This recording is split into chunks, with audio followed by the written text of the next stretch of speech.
आपके माध्यम से देश में आवाज पहुंचाना चाहते हैं, प्रधानमंत्री को बताना चाहते हैं कि जब एक देश एक राशन कार्ड का कानून बन सकता है तो एक देश एक समान शिक्षा का भी कानून इस देश में बनना चाहिए। इस बात का विरोध और फ्री कॉपी किताब फीस दवाई भोजन वजीफा कपड़ा जूता मोजा टाई बैग साइकिल फ्री दिलाकर बिना पैसे में पढ़ाने का कानून देश में लागू कराने के लिए हम आप लोगों को जगाने के लिए हमारे साथी घूम रहे हैं। मंशा सिर्फ इतनी है कि देखो साथी, इस वोट में इतनी बड़ी ताकत है। आप वोट दे देते हो जैसे हम विधायक, जनता ने जहूराबाद की जनता ने मुझे वोट दिया, मैं जीत गया, दूसरी बार विधायक हूं। जब वोट मांगने जाता हूं तो हाथ जोड़ता हूं, किसका? वोटर का, जिसके पास पावर है। हमारे नेता जाते हैं आपके बीच में वोट मांगने, तो बोलो हाथ जोड़ते हैं कि नहीं जोड़ते हैं? देखो हमारे नेता हैं रामचरण, रात भर जोरदार ताली बजा के इनका स्वागत करो। चाहे हमारे जगलाल जो जिला अध्यक्ष है, ये भी आते हैं वोट मांगने, तो बोलो हाथ जोड़ते हैं नहीं जोड़ते हैं? हमारे नेता है देखो संदीप राजभर, यो जाते हैं, छाता बड़ा तगड़ा लिए है ना। हमारे नेता जब वोट मांगने जाते हैं तो हाथ जोड़ते हैं। क्यों जोड़ते हैं? तेरे पास पावर है, तेरे पास वो पावर है, इसी पावर से चाहो तो अपने बेटा बेटी के लिए एक समान अनिवार्य और फ्री जो पढ़ाई जो पाठ्यक्रम अमीर के बेटा बेटी को है, वही पढ़ाई वही पाठ्यक्रम सरकारी स्कूल में गरीब के बेटा बेटी को भी लागू हो सकता है। ये बात हम समझाने के लिए याद होगा आप लोगों को, जब आप बोला 1580 थाना उत्तर प्रदेश में एको लाई गोड़ पाल प्रजापति बिंद केवट मल्ला राजभर चौहान आदर बंजी बंजारा बहरिया खानार दुल्हा दुनिया सारी साई दर्जी फकीर कट्टो बहन सिपाही कट्टो दरोगा बहन, लेकिन यादव जी बोला थाने में बहन की नहीं बहन, वो अपन बिरादर चीन के करत रहना सुरेश जी, आपके बीच में यहाँ वोट मांगा गीता हम चल गए, सब लोग दे रहे बोला करे वाला क्या करे वाला, अब यहाँ वोट दिया ही सही बतावा। अब ये लोग अगर आ जाए इनसे सवाल करने के बाद कि हमारे नेता के धोखा देना, हमको धोखा दिया। क्यों धोखा दिया? कहा था कि अम्बेडकर नगर में टांडा विधानसभा की सीट देंगे, आजमगढ़ में सीट देंगे, लेकिन जहां 10 विधानसभा नहीं दिया, अम्बेडकर नगर नहीं दिया, फैजाबाद नहीं दिया। जो सीट दिया भी तो कहा कि हमारा प्रत्याशी लगाओ और नहीं तो हम समझौता नहीं करेंगे। उस मोड़ पर ले जाके कहा, जब चुनाव का बिल्कुल बन गया, कहीं दरवाजा सारा बंद हो गया समझौते का, उस समय कहा तो हमने भी कहा कि चलो हमको कबूल है, लेकिन चुनाव के बाद अगर तेरे पास वोट की ताकत है तो प्रकाश राजभर के पास भी ताकत है। आ रहा है लोकसभा का चुनाव, बहुत घमंड है, इजमा पाली हम अनु मोदी जी के समय हो गए, बोला सही है नहीं?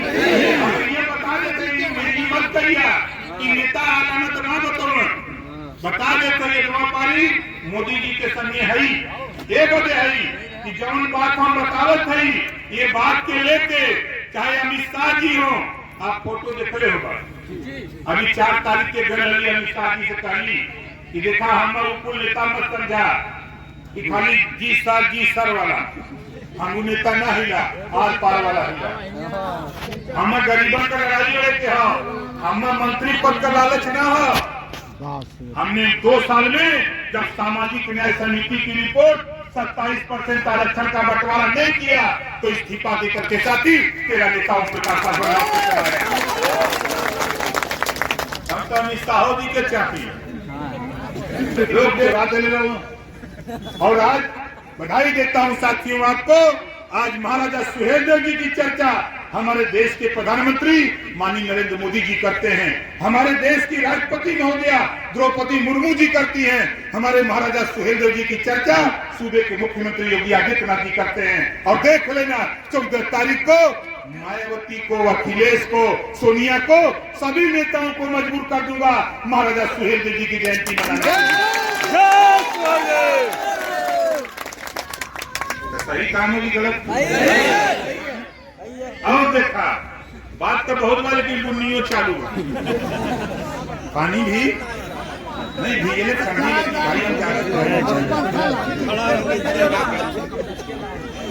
भाई। कमलेश देखिए, एक आपके जिले के एक और छोटे नेता है, उनका नाम कमलेश है, जोरदार ताली बजा। ये 3 गांव में अलग जगाती है, जिसे जोगी बाबा होते हैं, घरे घरे अपना सरंगी बजाते हैं, उसी तरह ये लोग सरंगी बजाते हैं। अच्छा ये बताओ, ये जितना जने आयल हुआ भाई के अपन अपन पैसा लगा के आयल, हाथ उठा हमारे पत्रकार भाई लोग नहीं हैं, तो सोचो तुम्हें कि कहीं इतना रुपया दे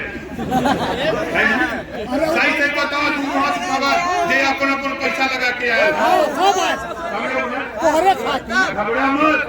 देखा सदन चला था काल बजट के अपनी बस्ती के सामने जो रास्ता आता है, चाहे खड़ंजा हो, चाहे आरसीसी हो, चाहे कच्चा हो, चाहे पक्का, अपने बस्ती के बगल में एक लक्ष्मण रेखा खींचो, लक्ष्मण रेखा खींचो।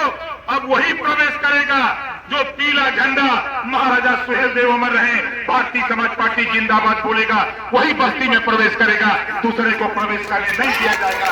ये नारा लगाओ, इस तरह का मूवमेंट चलना चाहिए, नहीं तो ये लोग हम लोग उनके बकचोद समझत रहा है ना।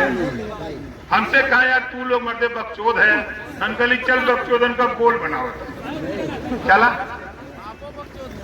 यही से कुछ परेशान है कि यार ये नेतवा हम तो पहलवा जब थाने होने का घेराव करे के हो, तो हम राष्ट्रीय सुहेलदेव सेना पहले नौजवान के बनाई, मोट का डंडा 2 फुट का दी, और कहीं हड्डी प्याज पोतल। अब कहीं की चला, जब हम कह कि मत मारा तो समझ ले कि मारे, हम मना करब कि मत मारा तब मारा, और जब कहे कि मारा तो कहना यह मत मारा। कई जगह बवाल हुआ, लेकिन साथियों उससे घबराने की बात नहीं। ओम प्रकाश राजभर जब तक सांस रहेगा तब तक तेरी लड़ाई को लड़ते लड़ते मंजिल तक पहुंचा करके ही मानूंगा। एक नाते एक नारा, मौसम का मिजाज गड़बड़ हो रहा है, गड़बड़ा रहा है। आसाराम, आशा के राम, आशा के राम दोनों हाथ ऊपर कर लीलाधर जी हैं। ये अभी दिनेश के ना चिन्ह तो बंधु हवा दिनेश इधर देखा है, लोकसभा चुनाव लड़ौले रहे किया ना, लोकसभा लड़ौले गिनती कराओ बदे, वो समय सबके नशा रहा हाथी। सही बात बताओ, वो समय हमारे बतिया ना निकल था, लेकिन हम कभी घबरा मत, रसरी आवत जाते सिर के करत निशान, ऐसे न मांगा। पानी जाना में पानी ठंडा करके छिरिक छिरिक जगह हो। और आज साथी बता दूं आपको, मुझे आश्चर्य होता है, 18 तारीख को फिर जा रहा हूं बॉम्बे दहिसर, वहां कार्यक्रम है, अब कम से कम 50,000 लोग जुटेंगे बॉम्बे के दहिसर में। और जा रहा हूं बिहार, अभी इसी 11 तारीख को कैमूर, 22 को जा रहा हूं पूर्वी चंपारण, 25 को जाऊंगा नवादा। और देखिएगा सोशल मीडिया पे वो आपको फोटो मिलेगी, आपको आश्चर्य होगा कि 10-10 हजार, 15-15 हजार, 20-20 हजार लोग अपना अपना पैसा लगा करके वो प्रकाश राजभर को सुनने के लिए आ रहे हैं कि बारे नेता, इस नेता को तो पहले आना चाहिए था कि यार वहां के लोग चिल्ला रहे हैं। इस नाते 14 फरवरी बसंत पंचमी, ठीक ना। और आखिरी बात देखा, यहाँ अगर कोई के घरे भूत पड़े, डाइन वाइन हो सुरही, तो जब तुहार पतो घरे में हो, अगर ओके अइले से अगर तुहार पड़वा मर गए हो, बहुत लोग कहना कि यार एक गोली ठीक नहीं है, कि आई तो पड़े हुए मरी है ना। ओकर बेचारे के कमन दोस्त। अरे वो आज तो हाँ ओकर लड़की बा, कल तो भी हो सका। अगर तो दिमाग में चुड़ही बा, डाइन बा, बरम बा, भूत पिचास पकड़ ले बा, ते अपने ओझा से पकड़वा के ओम प्रकाश राजभर के दे दिया, ले जाके बनारस पिचास होटल बैठा देना। न बैठी तो गंगा जी में कोर के मारना है, यो बता दे समझा थे ना। लेकिन अपने अपने पतों के, अपने अपने बेटी के ऊपर कलंक मत लगाओ साहब, उसका दोष नहीं है, उसका दोष नहीं है, ये हमारे आपके दिमाग का भ्रम। इस नाते बाबा साहब डॉक्टर अम्बेडकर की बात फिर याद दिला रहा हूँ, शिक्षा शेरनी के दूध के समान होता है। जब तक शिक्षा के रूपी दूध हमारे आपके बेटा बेटी नहीं पिएंगे, तब तक हम भी चाह करके हम तो सिपाही दरोगा बाबू डीएम नहीं बना सकते हैं। इस नाते अपने बेटा बेटी को पढ़ाना हमारा आपका नैतिक कर्तव्य है। इसके लिए हम सरकार से लड़ रहे हैं और सरकार में जाकर के सदन में भी, कैबिनेट में भी इस कानून को पास कराने की कोशिश करेंगे। तो इसी बात के साथ पुनः एक नारा जय सुहेलदेव का